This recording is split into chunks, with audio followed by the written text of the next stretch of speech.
శ్రీ గురుదత్త. జై గురుదత్త. శ్రీ మహాగణాధిపతయే నమః. శ్రీ సరస్వత్యై నమః. శ్రీపాదవల్లభాయ నమః. ఆధ్యాత్మిక బంధువులకి, దత్త బంధువులంతమందికి కూడా కృతజ్ఞతాపూర్వక అభివందనాలు తెలియజేసుకుంటూ, ఇవాళ భగవద్గీత శ్లోకాలు, భగవద్గీత తాలూకా ప్రాశస్త్యం, ఒక్కొక్క అధ్యాయానికి దాని తాలూకా మహత్యాన్ని మనం చెప్పుకుంటూ మనం రోజు భగవద్గీత పారాయణ చేసుకుంటూ ఉందాం.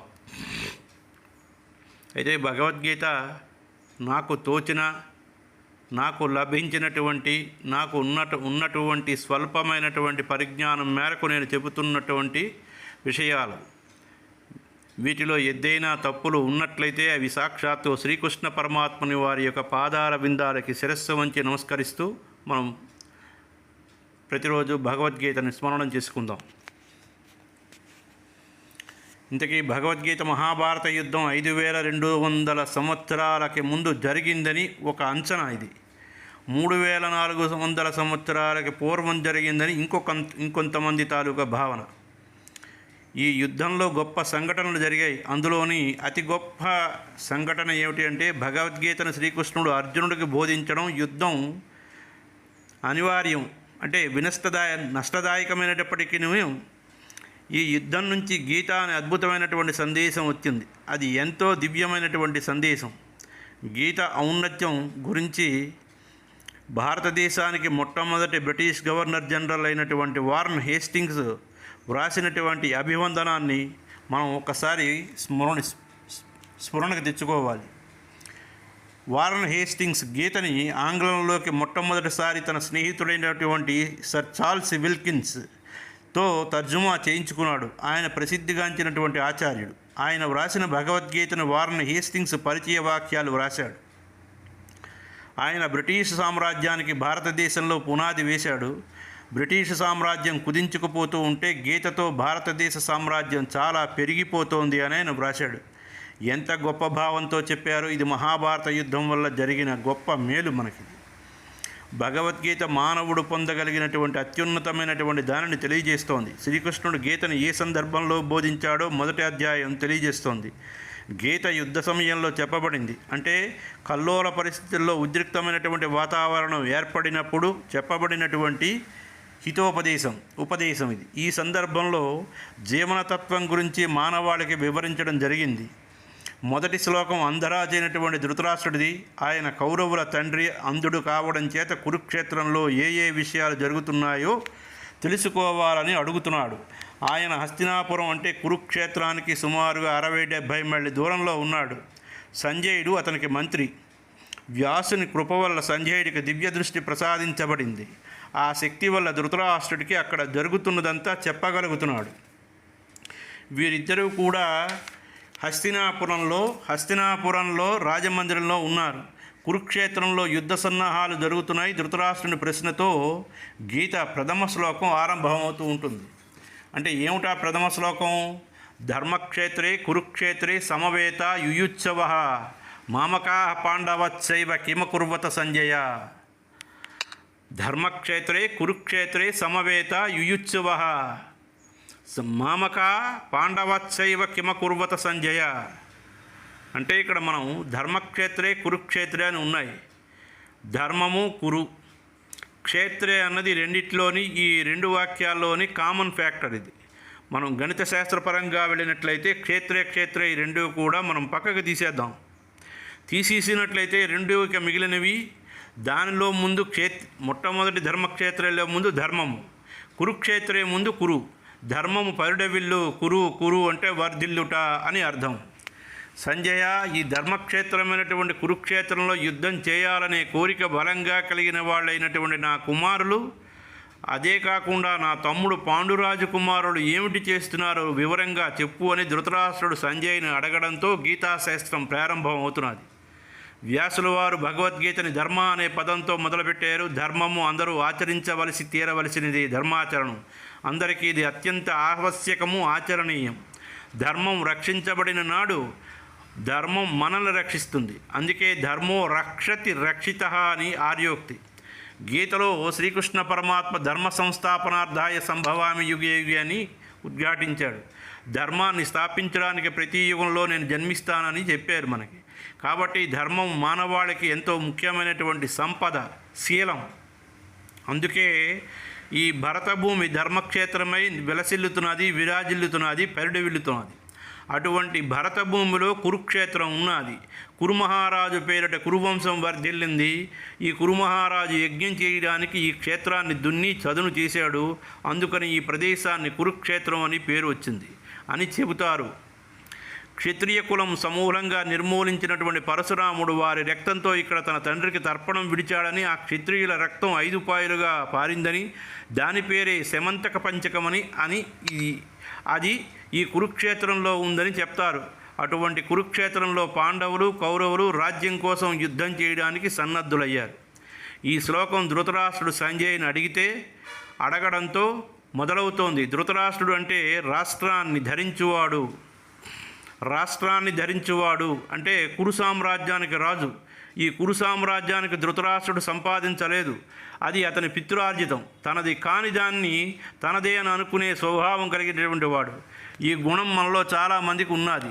మనం పుట్టక ముందు ఈ భూమి ఉంది, మనం పోయిన తర్వాత కూడా ఈ భూమి ఉంటుంది. కానీ మనం ఈ భూమి మీద బతికిన 100 సంవత్సరాల పాటు ఈ భూమి నాది అని అనుకుంటున్నాం.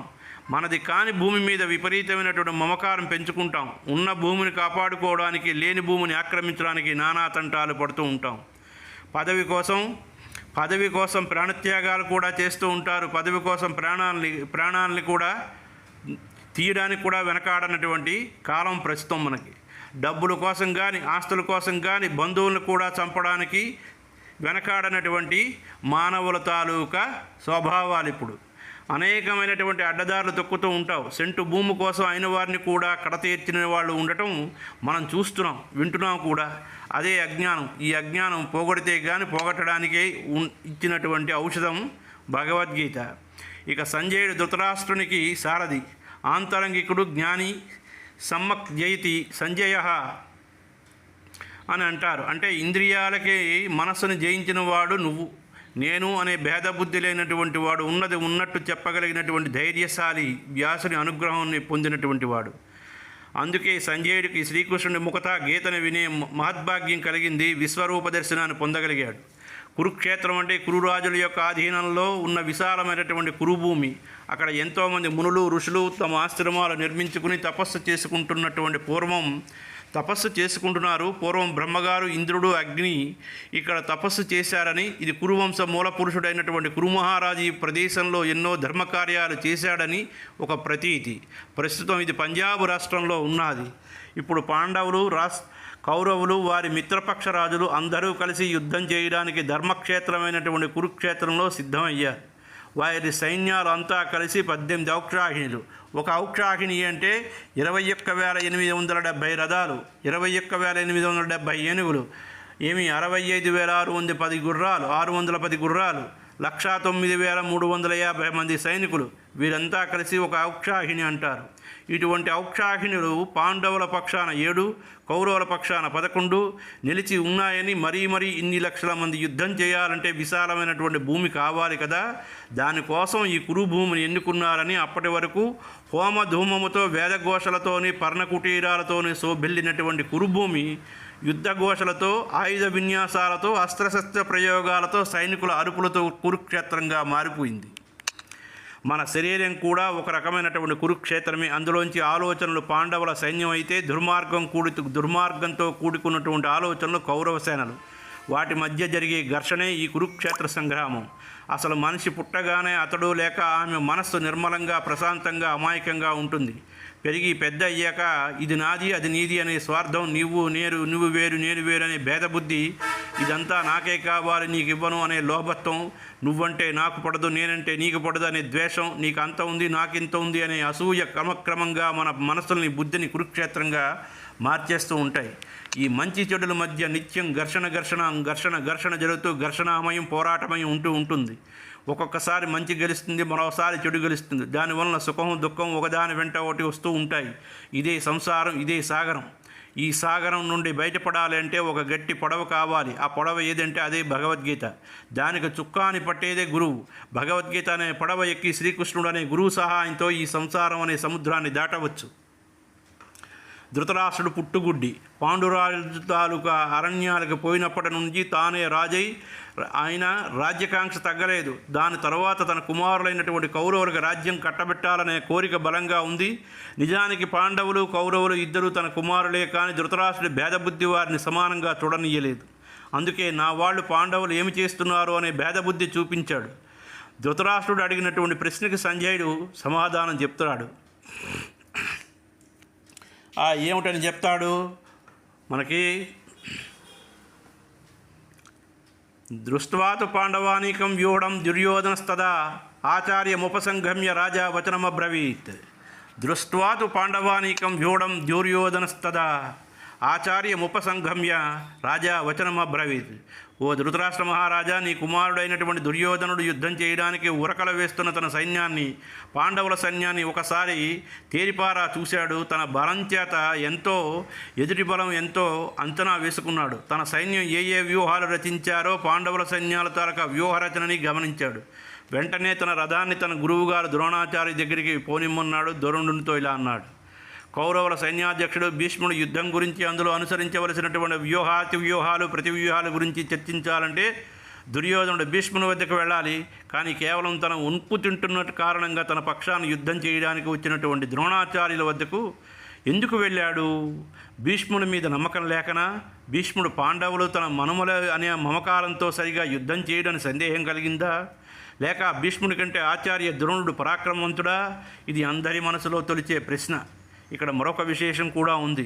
పాండవులు నా మనవలు, నేను పాండవులను తప్ప అందరినీ చంపుతానని అదివరే అంటే ఇంతకుముందే ప్రకటించేసాడు భీష్ముడు. ద్రోణుడికి అటువంటి నియమం లేదు. ఎందుకంటే ద్రోణుడికి అందరూ శిష్యులే, ఎవరి మీద ప్రేమ, ఎవరి మీద శత్రుత్వం లేదు. కాకపోతే అర్జునుడు అంటే ప్రత్యేకమైనటువంటి అభిమానం, అంతవరకే. ఆ కారణం చేత ద్రోణుని పాండవుల మీదకి రెచ్చగొడదామని వెళ్ళి ఉండవచ్చు. దుర్యోధనుడిది కుటిల బుద్ధి, ఎప్పుడూ సక్రమంగా ఆలోచించడు, వక్రంగానే ఆలోచిస్తాడు. పాండవుల సైన్యాధ్యక్షుడు దుష్టద్యుమ్నుడు అతడు పాండవుల భార్య ద్రౌపదికి అన్నగారు. అతని తండ్రి ద్రుపదుడు ద్రోణాచార్యుని అవమానపరిచాడు. దానికి అర్జునుడి ద్వారా ప్రతీకారం తీర్చుకున్నాడు ద్రోణుడు. ద్రోణుని చంపే కుమారుడు కావాలని తపస్సు చేశాడు ద్రుపదుడు. దాని ఫలితంగా దుష్టద్యుమ్నుడు అగ్నిలోంచి జన్మించాడు. కాబట్టి దుష్టద్యుమ్నుడు కేవలం ద్రోణుని చంపడానికే పుట్టాడు అన్నది అందరికీ తెలుసు. ఈ విషయం తెలిసి కూడా ద్రోణుడు దుష్టద్యుమ్నుడికి విలువిద్య నేర్పించాడు. అస్త్రశస్త్రాలు, ప్రయోగోపసంహారాలు నేర్పించాడు. కాబట్టి ఎదురుపక్షాన సైన్యాధ్యక్షుడిగా ఉన్న దుష్టద్యుమ్నుడు ద్రోణుడికి శిష్యుడు. తనను చంపడానికి పుట్టినటువంటి దుష్టద్యుమ్నుడిని ద్రోణుడు చంపుతాడా, లేక శిష్యుడని ఉపేక్షించి వదిలేస్తాడా అన్న సందేహం దుర్యోధనుడిలో మొలకెత్తింది. ఈ విషయం తేల్చుకోవడానికే నేరుగా ద్రోణాచార్యుడి వద్దకు వెళ్ళి ఇలా అంటున్నాడు అని చెప్తున్నాడు.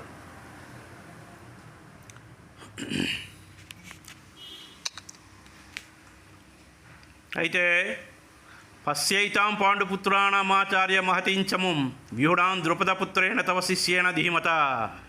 పశ్యైతాం పాండుపుత్రాణమాచార్య మహతీంచముం వ్యూఢాం ద్రుపదపుత్రేణ తవ శిష్యేణ ధీమత.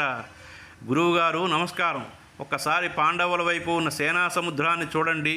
ఆ సైన్యం ముందు టీవీగా నిలబడి ఉన్న పాండవుల సర్వసైన్యాధ్యక్షుడిగా దుష్టద్యుమ్నుని చూడండి. ఆయన ఎవరో కాదు, తమరి శిష్యుడే.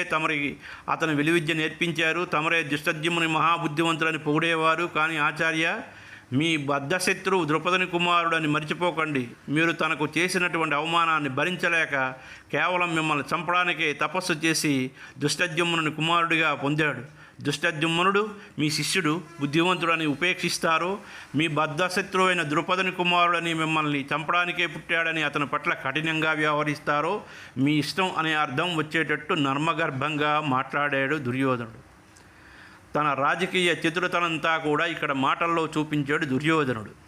దుర్యోధనుడికి పక్షాన 11 ఔక్షాహిణుల సైన్యం ఉంది. పాండవుల పక్షాన కేవలం 7 ఔక్షాహిణుల సైన్యం మాత్రమే ఉంది. కానీ పాండవుల పక్షాన ధర్మానికి ప్రతినిధి అయిన శ్రీకృష్ణుడు ఉన్నాడు. కానీ దుర్యోధనుడి పక్షాన అధర్మం ఉంది. భీముడికి బాలుడుగా ఉండగానే విషం పెట్టాడు. వారిని లక్కింట్లో పెట్టి సజీవ దహనం చేయాలని చూశాడు. అక్రమంగా పాండవుల రాజ్యం లాక్కోవడమే కాకుండా వారి భార్యను అవమానించాడు, అడవుల పాలు చేశాడు. తిరిగి వచ్చి వారు తమ రాజ్యం తమకు ఇమ్మనమని అడిగితే సూది మన మోపినంత కూడా ఇవ్వను, మీకు ఏం చేసుకుంటారో చేసుకోండి, ఇవన్నీ అధర్మాలని, అధర్మం తన పక్షాన ఉందని దుర్యోధనుడికి తెలిసినప్పటికీ అందుకే దుర్యోధనుడు అభద్రతా భావంతో ఉన్నాడు. తమ కంటే చిన్నదైనటువంటి పాండవుల సైన్యం పెద్ద భూతంలా కనబడుతూ ఉంది. అందుకే మహతించమం అంటే గొప్పదైనటువంటి పాండవుల సైన్యం చూడండి అని అన్నాడు. మనలో కూడా ఎంత ఎక్కువ ధనం, ఆస్తి, పదవులు ఉంటే అంత అభద్రతాభావం ఉంటుంది. ముందు వెనక మనం అంగరక్షకుల్ని పెట్టుకుంటూ ఉంటాం, సెక్యూరిటీ గార్డుని పెట్టుకుంటూ ఉంటాం. ప్రతి చిన్న విషయానికి భయపడుతూ ఉంటాడు. ఏమీ లేనివాడు నిర్భయంగా, హాయిగా, కులాసాగా, ఒంటరిగా తిరుగుతాడు. అందుకనే ఎక్కువ సైన్యం ఉన్నప్పటికీ సుయోధనుడికి అభద్రతాభావం పోలేదు. దుర్యోధనుడి మాటల్లో ఒళ్ళు మండింది ద్రోణుడికి. దుర్యోధనుని వంక వెంటనే క్రూరంగా చూశాడు. దుర్యోధనుడు సర్దుకున్నాడు. అందరి మాదిరి దుష్టద్యుమ్నుని గురించి కూడా అడిగానని అర్థం వచ్చేటట్లు ఇతరుల వీరుల గురించి కూడా ఇలా అన్నాడు. ఏమిటన్నాడు? అత్రసూర మహేశ్వాస భీమార్జున సమాయుధి యుయుధానో విరాటచ్చ ద్రుపదచ్చ మహారథ దుష్టకేతు చేకితాన కాశీరాజచ్చ వీర్యవాన్ దుష్టకేతు చేకితాన కాశీరాజచ్చ వీర్యవాన్ పురుజిత్ కుంతి ఓజచ్చ సైభ్యచ్చ నరపుంగవ యుధామన్యచ్చు విక్రాంత ఉత్తమౌజాచ్చ వీర్యవాన్ సౌభద్రో ద్రౌపదేయచ్చ సర్వయేవ మహారథ. తనలో తాను సర్దుకున్నటువంటి దుర్యోధనుడు ద్రోణాచార్యుడితో ఇలా అన్నాడు. ఆచార్యవర్య, ముందు కేవలం పాండవ సైన్యాధ్యక్షుడి గురించి చెప్పాను, అయినా తమరికి తెలియనిదేమీ కాదు. ఏదో నా తృప్తి కోసం, సంతృప్తి కోసం పాండవుల సైన్యంలో ఉన్నటువంటి మహనీయుల గురించి చెబుతున్నాను. శ్రీకృష్ణుడు తమ్ముడు సాత్యకి, మహారథి అయినటువంటి పేరుగాంచిన విరాట్ మహారాజు, దుష్టకేతుడు, చేకితానుడు, పరాక్రమశాలైన కాశీరాజు, పురుజిత్తు, కుంతిభోజుడు, సైభ్యుడు, మహాపరాక్రమవంతుడైన యుధామన్యుడు, మహావీరుడు అభిమన్యుడు, ఇంకా ద్రౌపది కుమారుడైన ఉపపాండవులు, వీరంతా మహారథులు. వీరి ధనస్సులు చాలా గట్టివి, దృఢమైనవి. వీరందరూ ధనుర్విద్యాపారంగతులు. వీరంతా భీముడు, అర్జునుడితో సమానంగా యుద్ధం చేయగల సమర్థులు. మహారథి అంటే ఒకే సమయంలో 10,000 మంది సైనికులతో యుద్ధం చేయగల సామర్థ్యం కలిగినటువంటి వాణ్ణి మహారథి అని అంటారు. వేరు చోట్ల వేరు యుద్ధాలు చేసినట్టు వచ్చినటువంటి సామర్థ్యం కలిగినటువంటి వాళ్ళు వీరు. మరి వీళ్ల సంగతి ద్రోణుడికి తెలియదా? తెలుసు. కానీ ఎదుటివారి బలాన్ని, తన బలాన్ని అంచనా వేయడం యుద్ధనీతి. అందుకే ఈ వివరాలు చెప్పాను. ఇంకా తమ పక్షాన వీరుల గురించి కూడా చెబుతున్నాడు దుర్యోధనుడు.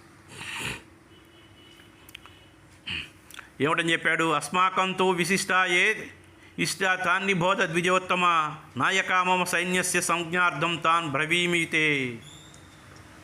ఆచార్యవర్య, తమకు తెలియదు కానీ కాదు, మన పక్షంలో ఉన్నట్టు మహారథుల గురించి కూడా చెప్పుకుంటే నా మనసుకు కొంచెం ధైర్యంగా ఉంటుంది కదా. అందుకనే కేవలం తమను గుర్తు చేయడం కోసం నా వంక ఉన్న వాటి యోధుల గురించి చెబుతాను. మహాప్రభో వినండి అని ఈ శ్లోకంలో ద్విజోత్తమ అని గురువుగారు ద్రోణాచార్యుని సంబోధించాడు. దుర్యోధనుడు ద్విజోత్తమ అంటే బ్రాహ్మణోత్తమ అని అర్థం. బ్రాహ్మణుడు గురువుగా తన శిష్యులను సమస్త విద్యను నేర్పవచ్చు. విద్య అంటే ధనుర్విద్య, యుద్ధ విద్య కూడా వస్తుంది. కాబట్టి యుద్ధ విద్యలో బ్రాహ్మణుడు నేర్చవచ్చు, కానీ యుద్ధం చెయ్యకూడదు.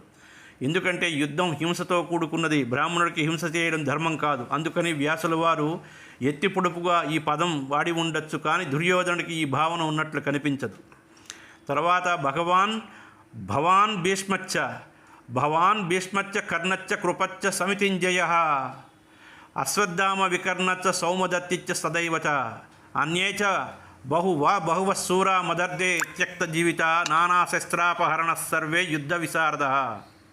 అయ్యా గురువుగారు, మా పక్షాన తమరు ఉన్నారు, మాకేమిటి భయం? అది కాకుండా పితామహులు భీష్ముడు ఉన్నారు, మహారథి కర్ణుడు, అపజయం అంటే ఏమిటో తిరిగినటువంటి కృపాచార్యులు, తమరి కుమారుడు అశ్వత్థామ, వికర్ణుడు, సోమదత్తుడు, వీళ్ళంతా మన పక్షాన ఉన్నారు ఆచార్య. వీళ్ళే కాదు, ఇంకా ఎంతోమంది వీరులు, సూర్యులు నా కోసం ప్రాణత్యాగాలు ఇవ్వడానికి సిద్ధంగా ఉన్నారు. నా గురించి, నా గెలుపు గురించి తమ ప్రాణాలు పణంగా పెట్టి యుద్ధం చేయడానికి ఎంతోమంది యుద్ధ విద్యలో నైపుణ్యం కలిగిన వారు, ఎన్నో రకాలైనటువంటి అస్త్రశస్త్ర విద్యలు ప్రయోగించడంలో నైపుణ్యం కలిగినటువంటి వాళ్ళు మన వైపున యుద్ధం చేయడానికి ఉరకలు వేస్తున్నారు అని ధీమా వ్యక్తం చేశాడు దుర్యోధనుడు. ఇక్కడ ఒక విషయం మనం గమనించాలి. ఎంతోమంది వీరులు, పరాక్రమవంతులు నా కోసం యుద్ధం చేయడానికి వచ్చారంటే బాగుండేదేమో, కానీ దుర్యోధను నోటి వంట వీరంతా నా కోసం తమ ప్రాణాలు విడిచిపెట్టడానికి సిద్ధంగా ఉన్నారని మాటలు వచ్చాయి.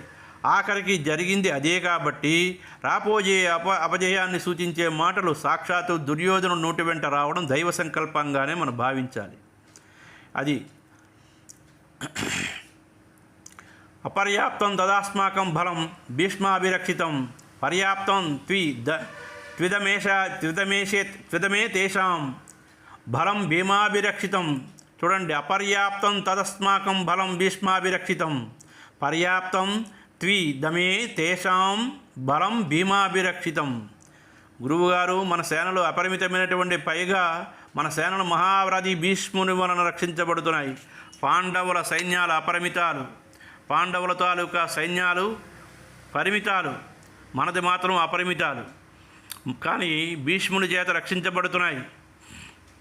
కౌరవ సేనలు 11 ఔక్షాహిణులు, పాండవ సేనలు 7 ఔక్షాహిణులు. అంటే దాదాపు కౌరవ సేనలు పాండవ సేనల కన్నా 1.5 రెట్లు ఎక్కువ.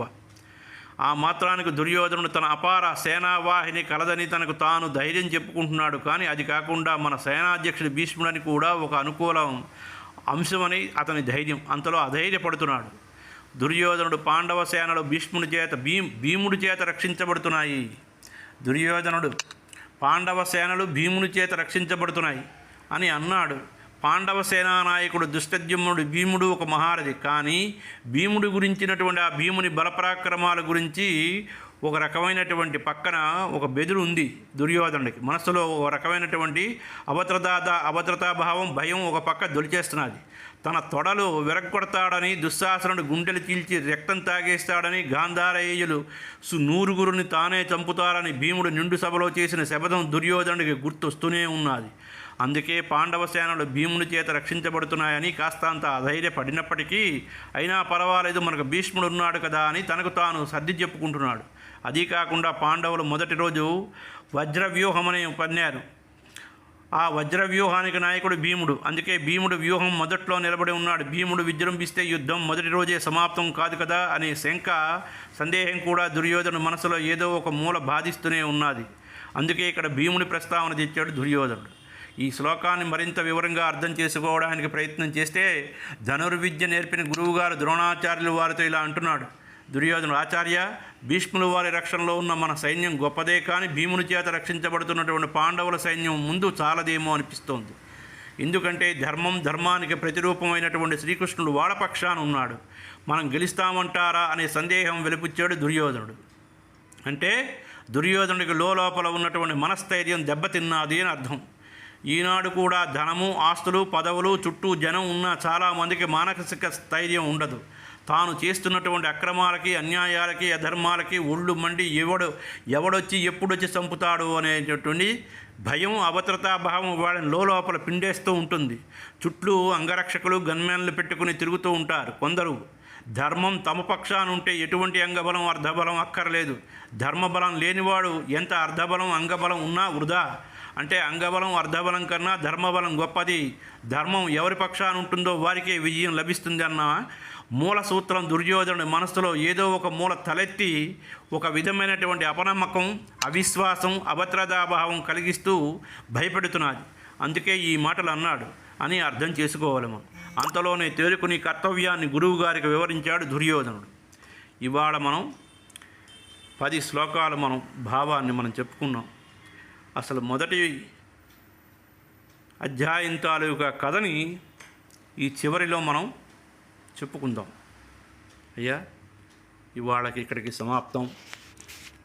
స్వస్తి ప్రజాభ్యః పరిపాలయంతం న్యాయేన మార్గేణ మహిం మహీషా.